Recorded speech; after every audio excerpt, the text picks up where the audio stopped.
अरे आस मु तुमको सब किछि मने पके दउची। अरे आस भूलाना प्रिय सखी भूलाना भूले ठकी चली जाना से दिनर कथा मने तू पका तो कथा भाभी राती निद आसे ना निरंजना भूलाना प्रिय सखी भूलाना भूले ठकी चली जाना से दिनर कथा मने तू पका से दिनर कथा मने तू पका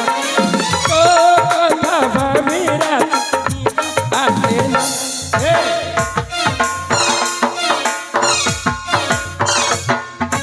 भूलाना प्रिय भूलाना भूले ठकी चली जाना। अरे सुन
कौन होची माने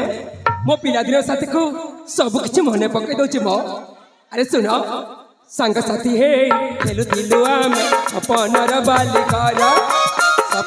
बालिकार तू हे उथिलु उन कनिया तू हे उथिलि बरा तू हे उथिलि बरा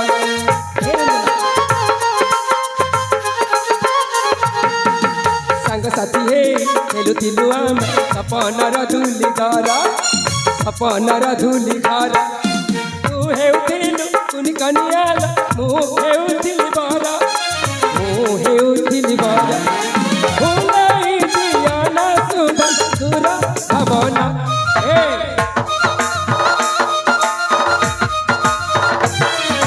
भूलाना प्रिय सखी भूलाना भूले ठकी चली जाना से दिनर कथा मने तू पका से दिनर कथा मने तू पका तो कथा भाभी राती निद आसे ना।